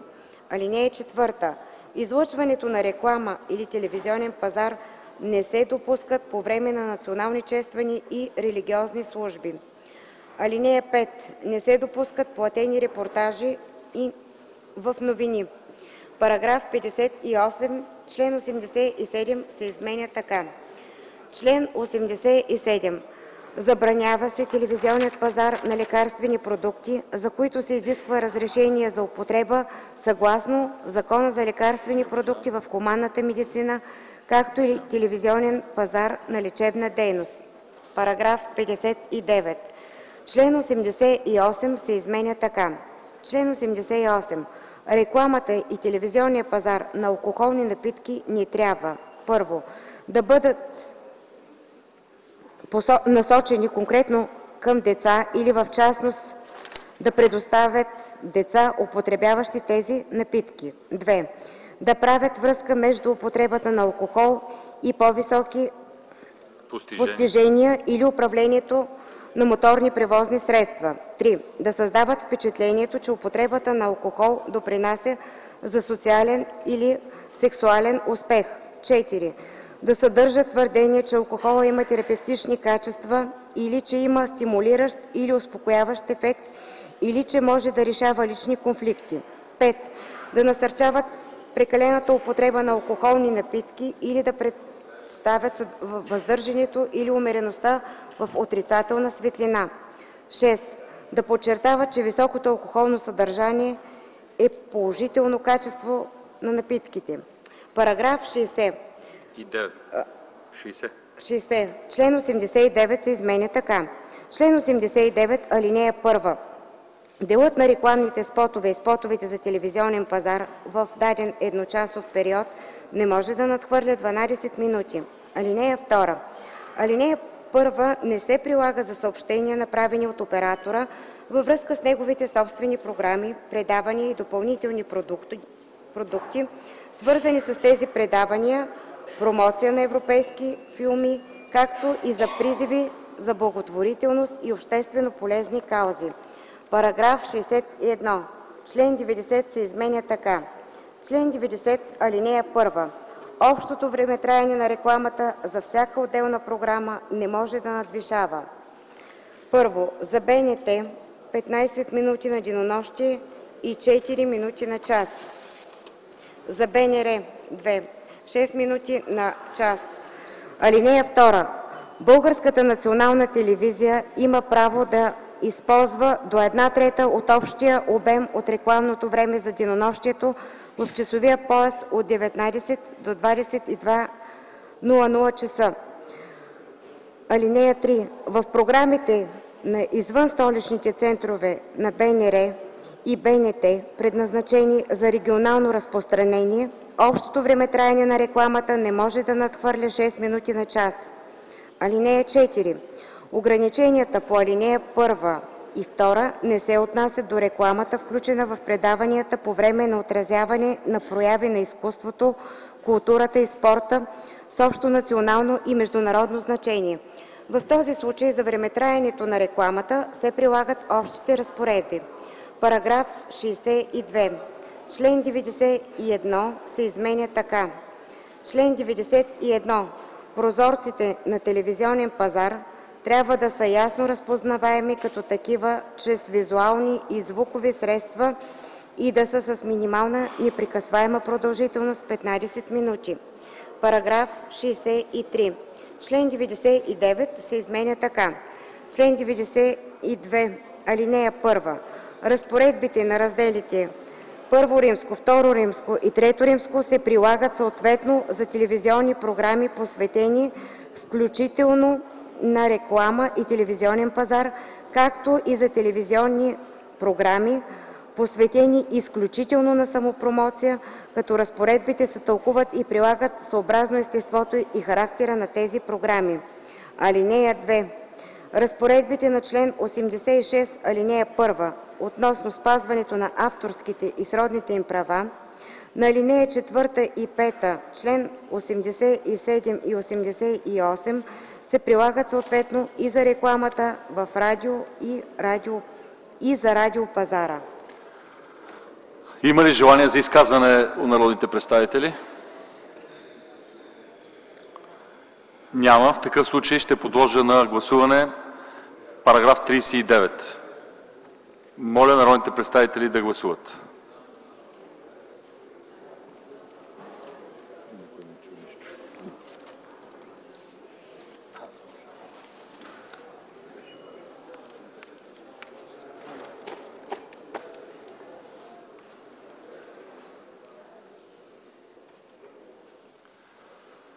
Прекратете гласуването, покажете резултата.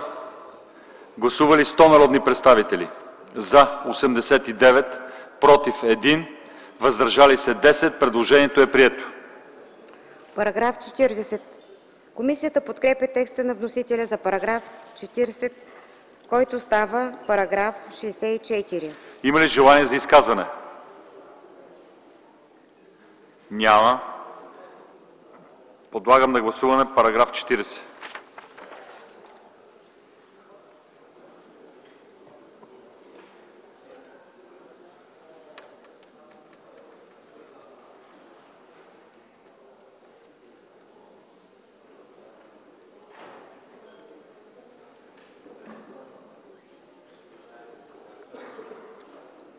Прекратете гласуването, покажете резултата.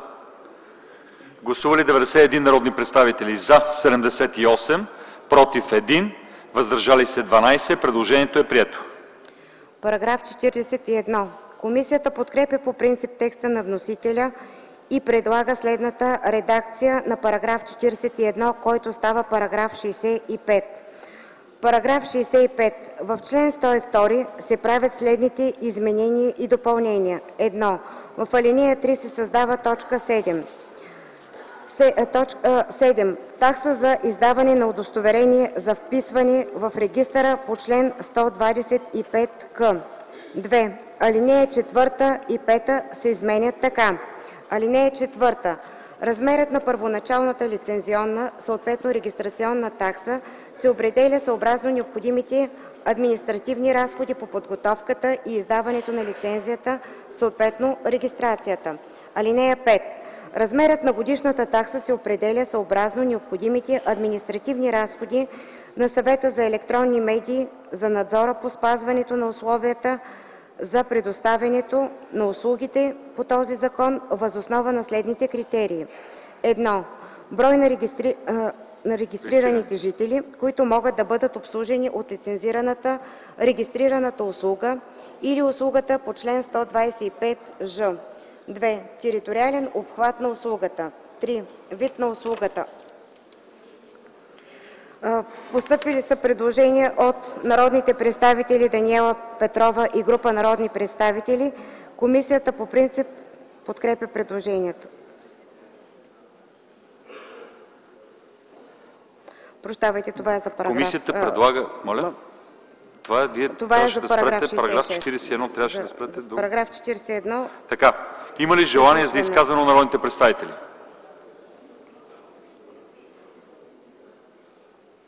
Няма. Подлагам на гласуване параграф 41.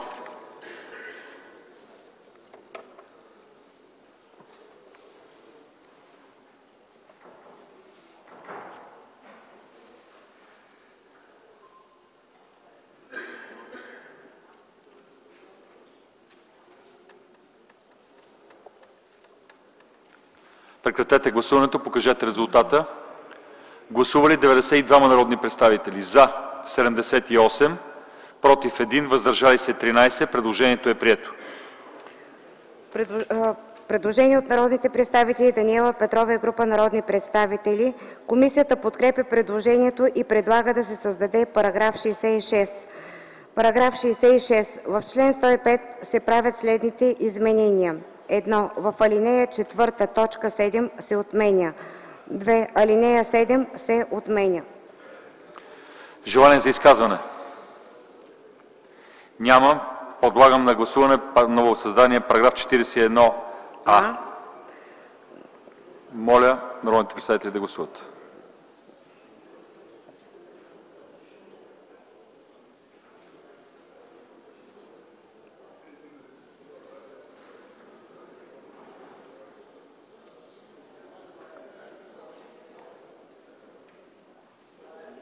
Прекратете гласуването. Гласували 92 народни представители: за 73, против 4, въздържали се 15. Предложението е прието.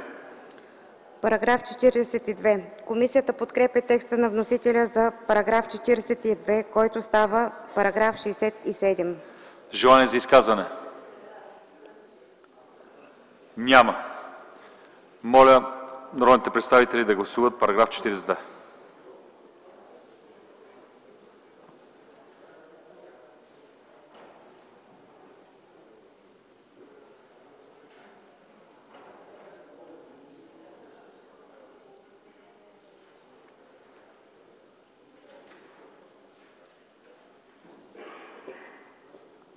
Прекратете гласуването, покажете резултата.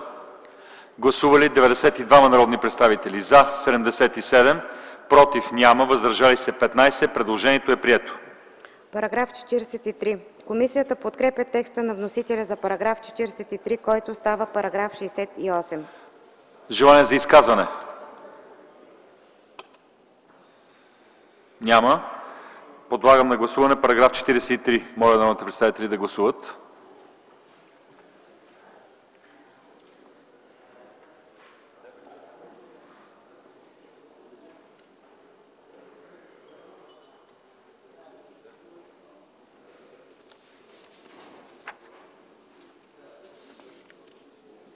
Прекратете гласуването, покажете резултата. Гласували 95 народни представители: за 78, против няма, въздържали се 17. Предложението е прието. Параграф 44. Комисията подкрепя текста на вносителя за § 44, който става § 69. Желание за изказване на народните представители? Не виждам. Подлагам на гласуване § 44. Моля народните представители да гласуват.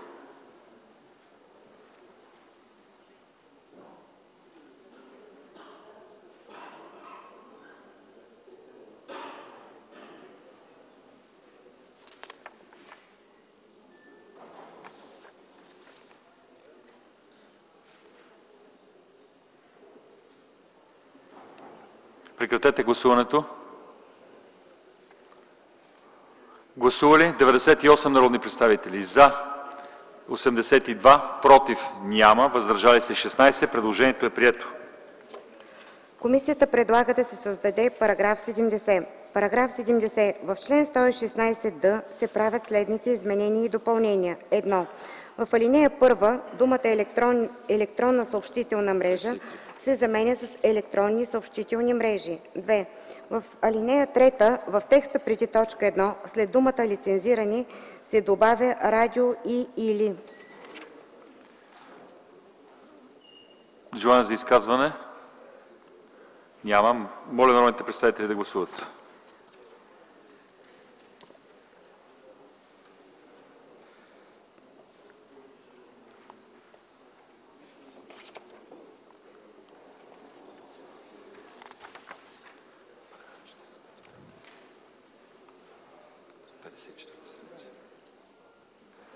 Прекратете гласуването, покажете резултата.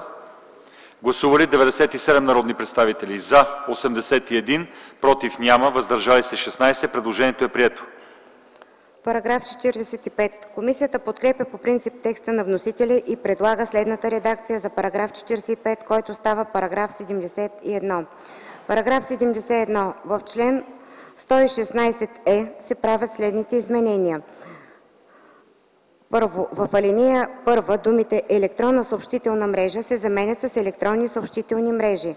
2. В ал. 3 думите „чл. 125б” се заменят с „чл. 125к”. Продължавате. Комисията предлага да се създаде § 72. „§ 72. В чл. 116з се правят следните изменения и допълнения: 1. В ал. 1 след думата лицензираните се добавя радиото и/или, а думите електронната съобщителна мрежа се заменят с електронните съобщителни мрежи.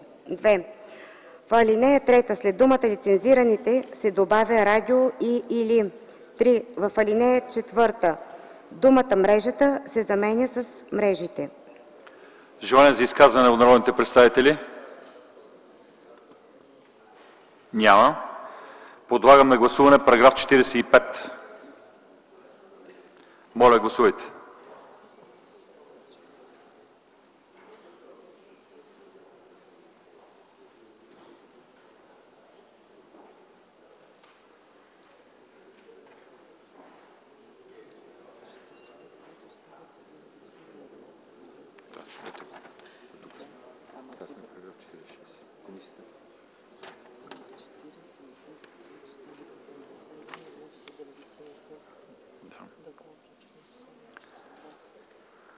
Прекратете гласуването. Гласували 97 народни представители: за 80, против няма, въздържали се 17. Предложението е прието. Параграф 46. Комисията подкрепя текста на вносителя за § 46, който става § 73.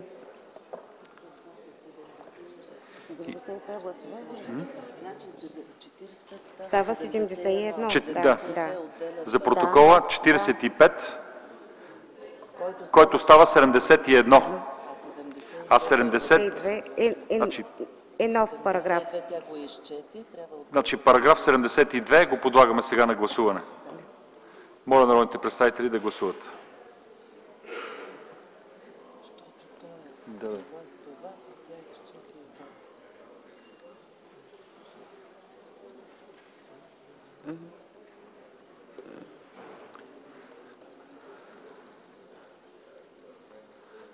Прекратете гласуването, покажете резултата. Гласували 88 народни представители: за 78, против няма, въздържали се 10. Предложението е прието. Параграф 46. Комисията подкрепя текста на вносителя за § 46, който става § 73. Има ли желание за изказване? Няма. Гласуваме параграф 46.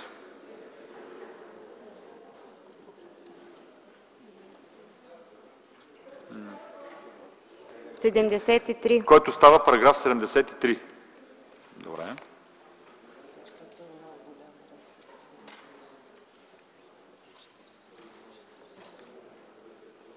Прекратете гласуването, покажете резултата. Гласували 82 народни представители: за 69, против 1, въздържали се 12. Предложението е прието. Параграф 47. Комисията подкрепя текста на вносителя за § 47, който става § 74. Има ли желание за изказване? Заповядайте, господин Костов. Те сега ще свършат.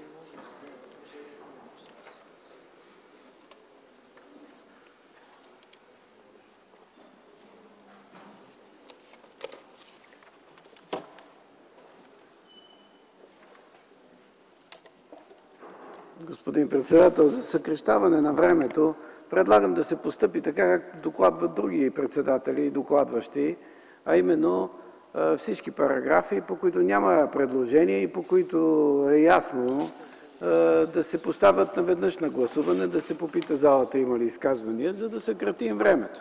Няма нужда да се преминава през тази процедура за всеки един параграф по-отделно. Ако намирате за уместно, просто...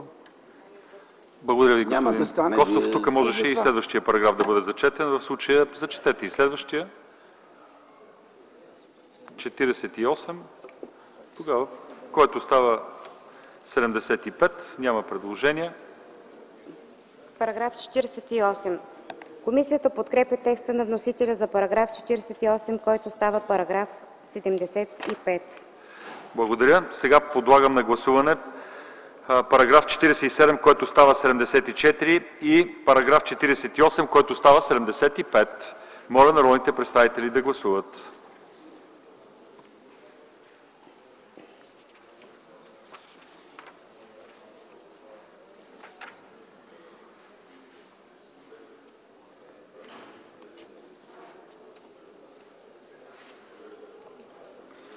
Благодаря ви. Покажете резултата. Гласували 94 народни представители: за 82, против няма, въздържали се 12. Предложението е прието. Параграф 49. Постъпили са предложения от народния представител Стефан Данаилов и Петър Курумбашев. Комисията подкрепя по принцип предложението. Комисията подкрепя по принцип текста на вносителя и предлага следната редакция за § 49, който става § 76. Параграф 76. Член 125в се изменя така: Член 125в. Предприятие, което разпространява български и чуждестранни програми, се задължава да предоставя на Съвета за електронни медии на всеки 6 месеца актуализиран списък на разпространяваните програми и документите, свързани с: 1. Придобиване на правата за разпространение на програмите. 2. Придобиване на правата за разпространение на произведенията, звукозаписите и записите на аудиовизуални произведения, включени в разпространяваните програми. Желание за изказване? Няма. Подлагам на гласуване така прочетения член, именно параграф 49, който става 76. Моля народните представители да гласуват.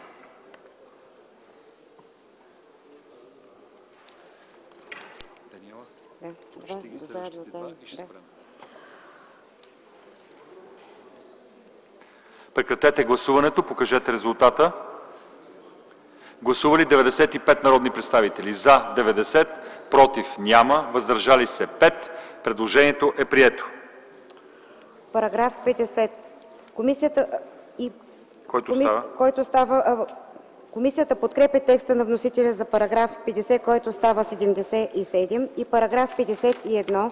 Комисията подкрепя текста на вносителя за параграф 51, който става параграф 78. Има ли желание за изказване? Няма. Подлагам на гласуване параграф 50, който става 77, и параграф 51, който става 78. Моля народните представители да гласуват.